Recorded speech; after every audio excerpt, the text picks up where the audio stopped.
Welcome to CSB TV's celebration of Women's History Month.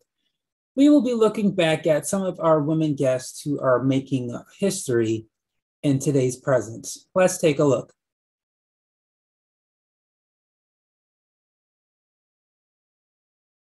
You're watching The Ready Writer, a show where I get to speak to writers of all different genres, mediums, and experiences.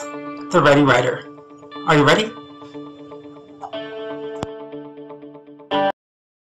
It's time for The Ready Writer. I am your host, Casey Bell, and today's guest is Bonné Bartron. Let's get started.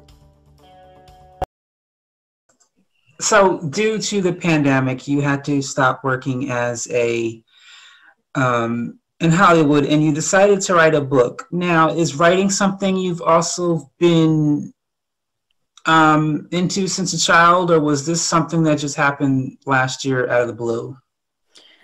So I'm primarily a writer, I would say. I wrote my first quote unquote book whenever I was like 5 years old, literally. And then I, was published the first time in a children's magazine whenever I was in the 4th grade.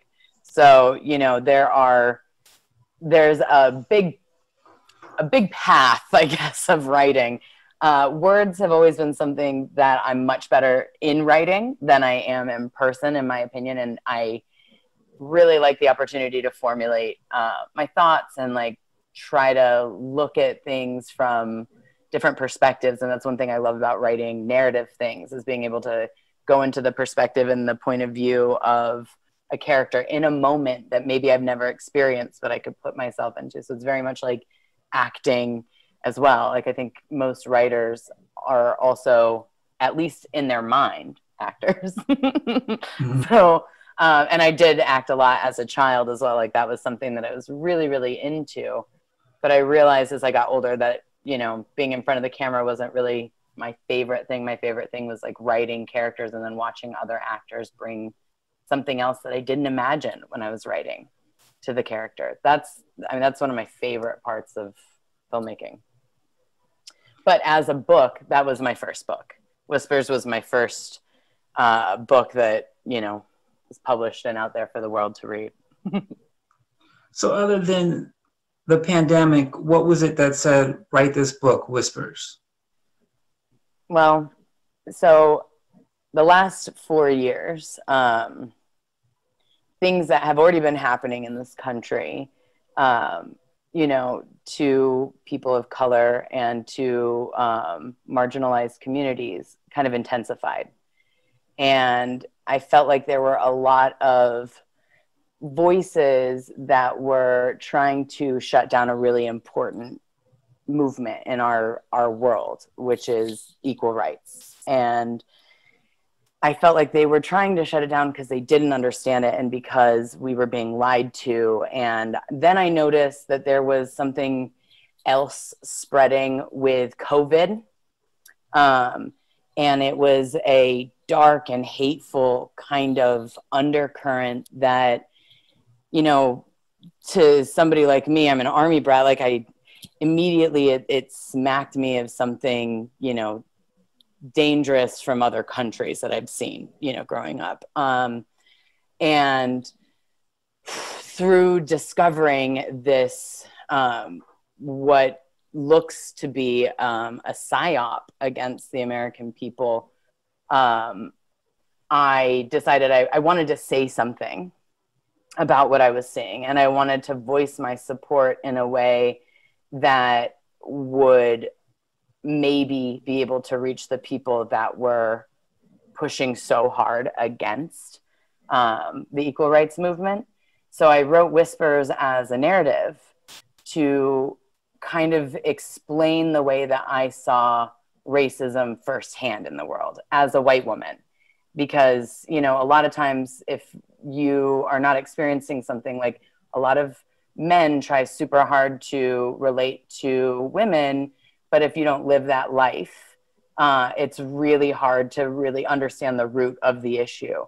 And that, I think, is something that even if a person wants to relate, if they don't have the opportunity to engage in some way with the community that, you know, or actually like live the life, honestly, that even if you are trying to be an ally, sometimes you can be a problem.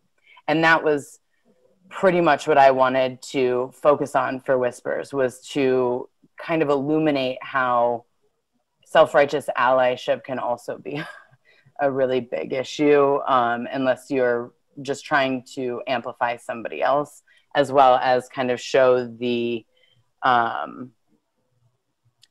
this undercurrent of hate that was being pushed through the internet and even through the media toward, you know, the peaceful protests that were the Black Lives Matter, and, you know, the spin that specifically like QAnon put on everything. So that made me just feel like I was trying to say things to people. I was trying to have these conversations, but I felt like we just kept hitting a wall. Like there was no conversation to be had with the people who were in that mindset. They didn't want to have a conversation. And so that was the part that really scared me. It was like the breakdown of any communication or any willingness to hear another person. You know, that scared the shit out of me, to be honest.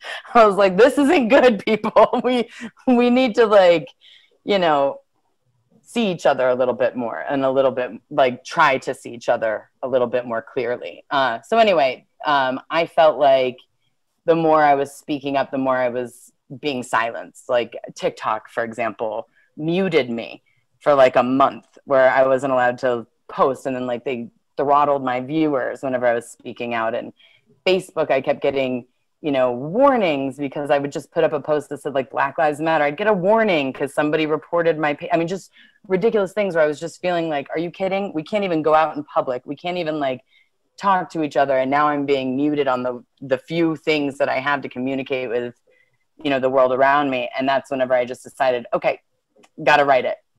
And to be frank with you, I feel like it was given to me. Like, I feel like Whispers was something that like somebody had to write it. And I was lucky enough to pull that string, you know, and because that book, I mean, it pretty much wrote itself. I wrote it in 4 months. The editors and I worked on it feverishly to get it out because I wanted it out before the election. And nobody at that time knew about QAnon.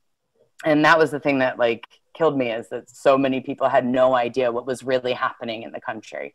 There was a whole group of people who were hyping each other up to become militant against another group of people in the country. And it was like, no, wait a second, hang on. We all need to know what's going on here. So long story short, really long answer. That is what prompted me to write Whispers. And what has been the response so far from the readers? Well, as you can imagine, it's been pretty polarized. Whispers has had some incredible reviews, and I'm so grateful. And I mean, the overwhelming majority of it has been vastly positive. But I will say that there are definitely some people who are in that same mindset, like the election was stolen mindset, that have come in pretty hot. So it's funny, like we were laughing about this the other day, that like it pretty much either has a 5-star review or a 1-star review. There's like nothing in between. So that, I mean, I take that as a point of pride. Those 1-star reviews, like I'm not gonna lie, when they show up, I'm like, oh yeah.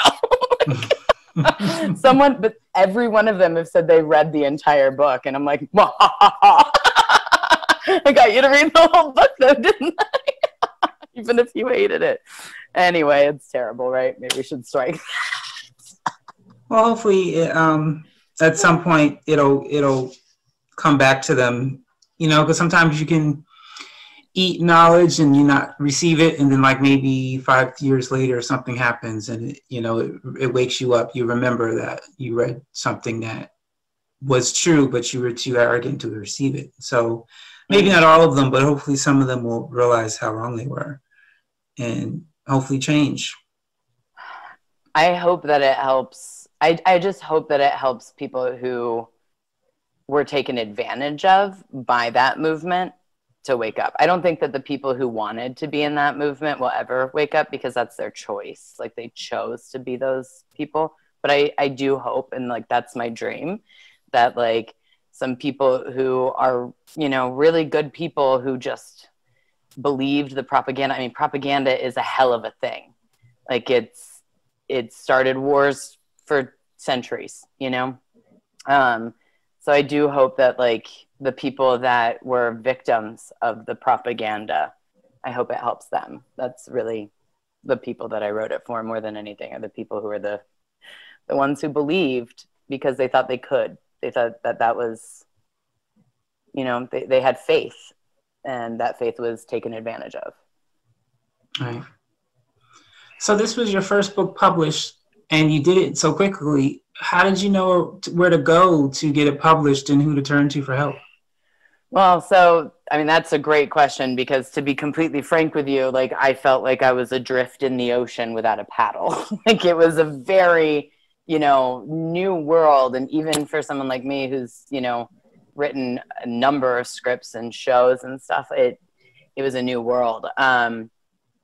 I am fortunate enough to know two wonderful women, Jade and Wilnona, and they are authors themselves, and were super generous with all of their information and their, you know, their experiences, because they've published a number of books. And I also have a few friends who are agents, like, you know, big company literary agents. And I spoke with them and got advice from them as well. So long story short, I was originally thinking about publishing it with one of the big 5 publishers, but the earliest that I could get, the earliest publication date I could get was March this year, 2021. And I knew I wanted it out before the election. So I decided to indie pub it, as they call it. And we put it out, and it hit the bestseller list and stayed there for over a month. So we were really fortunate. I mean, to be frank with you, again, I feel like this book was given to me, and I do feel like we had like guardians all the way. And 2 of the biggest guardians were definitely Jade and Wilnona. Awesome. Yes, I've met them. Fun Yeah, ladies. They're wonderful ladies. Wonderful. So last question. If you could meet and chat with an author, who would this author be and why? Well, I have actually met and chatted with a few of my favorites. But one that I haven't met yet would be Margaret Atwood. I think she is absolutely freaking brilliant. And everything I've read from her point of view is so firm and confident and still vulnerable. And it's something that I feel like is so rare in anything, but especially in books and literature. And yeah, I mean, I just think that we would get along like fire. Like, I think that we would have more than enough to discuss for a few days.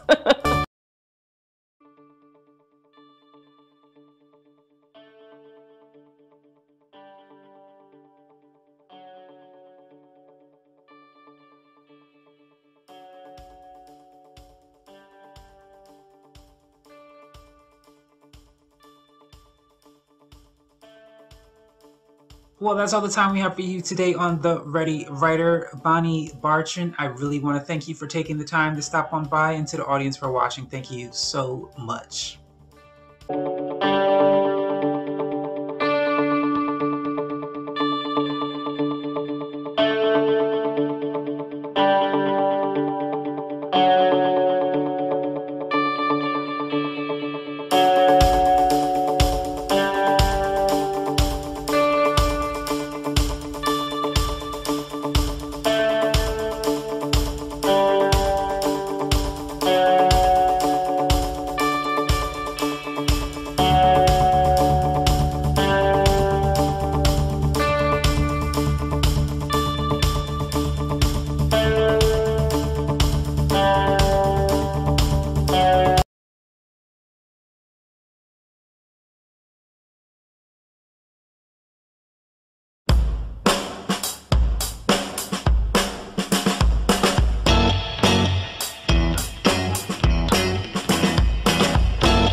Hi, it's me, Casey, your host, and thank you for watching another episode of The Show Must Go On. Today's guests are the And I Thought ladies, Wilnona and Jade.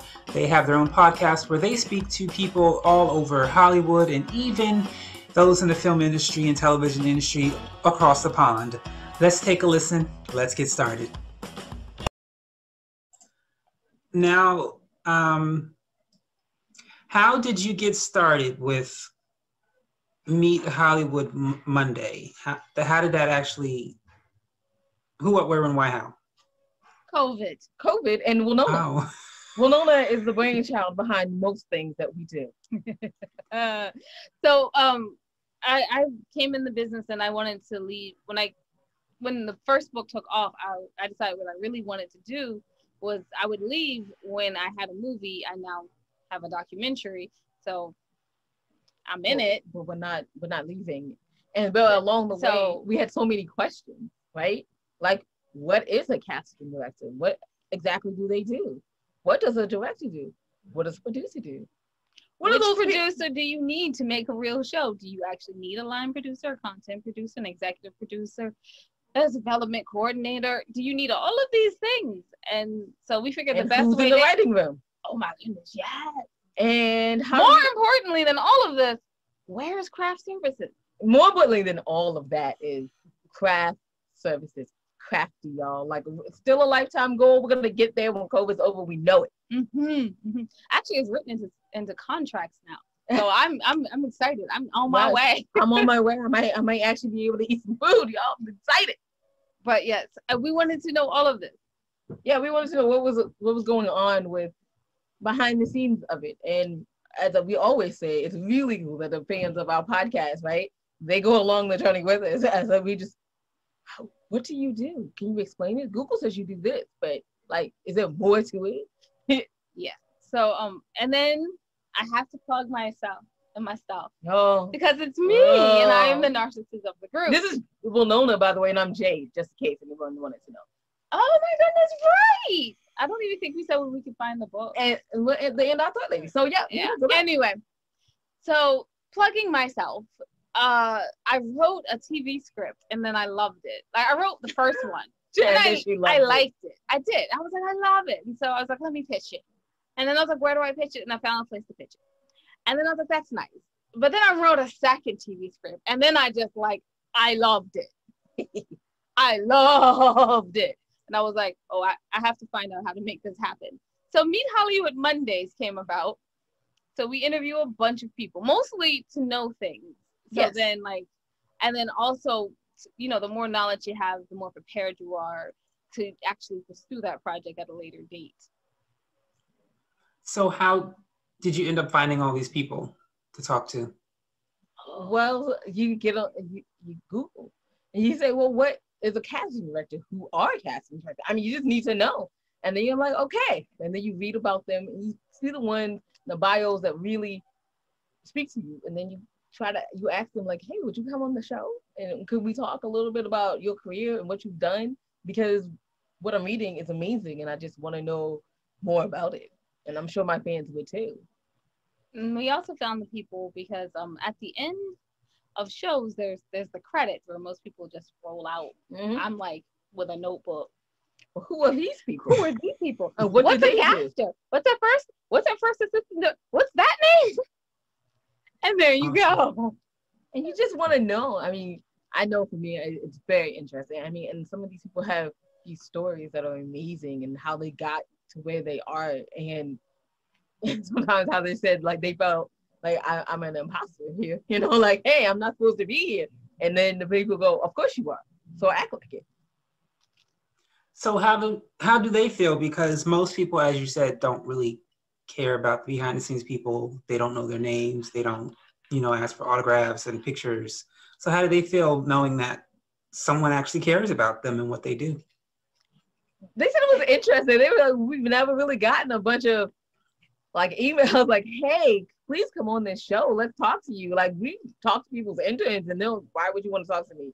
Because you're an intern.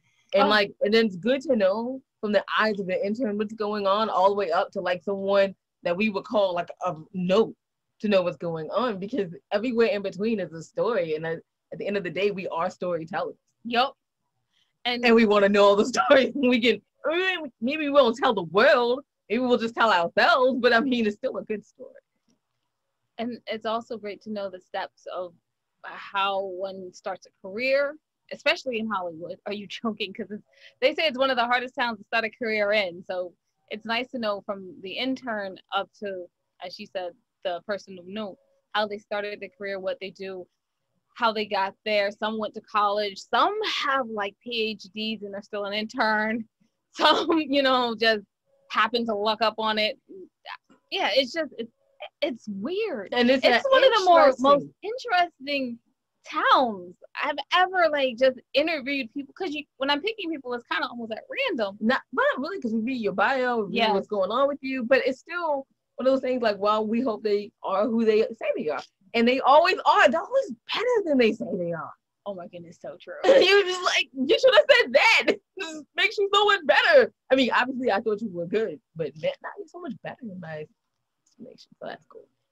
And it was kind of fun because when you were saying about the behind the scenes, we actually have an award show called the Inspiration Women in Literature, Media, and Journalism Awards.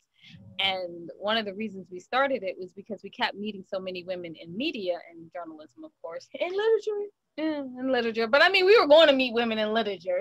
We had to go out of our way to meet the other two. But we kept meeting them, and they had done so many great things, but they were behind the camera. And we knew they had awards, like lining their, and they're like, no, we have like 2. Well, right? You should have had like 7. Yeah. Like, I just want to award you for living. Like, way to go. Good job on your life. Yeah. So that was one of the things. And they're always like, how did you find, like every year when we ask them, they're like, how did you find me? And I'm like, because wow. we make it our goal. We know, the two of us know how much work it goes behind the brand. Yeah. So I can only imagine how much work goes behind what you do. Or even, Casey, what you do. For real. Thank you. Thank you. Yes, I mean, I thank you too for doing that, because lots of times people do a lot of work and they feel, you know, less appreciated. And I'm sure that helps them realize that they are appreciated. Even though the fans may not be running after them, they're still appreciated. Because without them, how could right. There can be no show, no film, no nothing without them. They're very much needed. So any upcoming guests you're excited to meet with, or you're basically excited to meet with all of them? No, we're excited to meet with like everybody. And everybody. We look like little puppies, like, oh my goodness, we're gonna meet this person. Yay! They like you, I like you, I like you. You know, like puppies. You know how puppies are. So that's what we are. Yeah, I mean, we have a few people coming out, but I think most of them are like, they were going to be on the Ladies Tale podcast right now. A couple of people are on the Ladies Tale podcast. But they're like celebrities in the UK. Yeah, and that's really fun. So we had the Ball Builders on, which was great. They're hilarious. And Richard Whisker, he's hilarious. And Sue Sheridan and Craig. Okay. Craig R. Mm-hmm. I'm gonna mess up his name. This is why we don't say names on our podcast. We let them say it first so we can know how to do it. Yeah, and so all those on the Ladies Tale podcast, and which is literally a podcast for talent managers and their talent, because and then the TV script that she wrote that we turned into like a podcast instead. Yeah. So you have professional actors read the TV script, and the TV script is about talent management and their talent, the relationship. If the two of them had competing reality TV shows. So we were like, what we need to do is have it so that people can listen to the show and then listen to real talent management and their talent. And there you go. So that's how that started. And of course we interviewed all the actors, because I mean, you gotta interview the actors that are reading the characters. Absolutely. So where can we find this podcast to listen to it? Well, it's on Spreaker, but you can find out everything your ladies are doing on www.andwethoughtLadies.com. Or if you just want the abbreviated version, you can go to andithoughtLadies.com.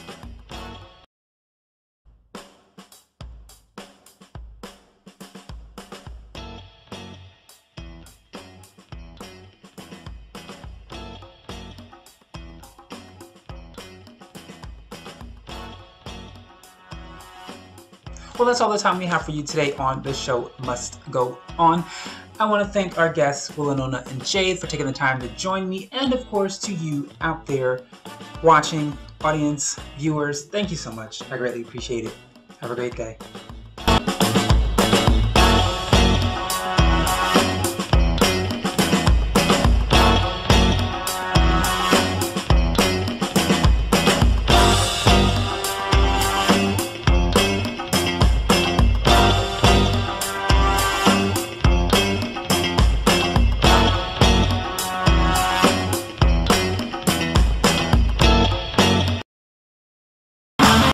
That is all the time we have for you today. Thank you for watching.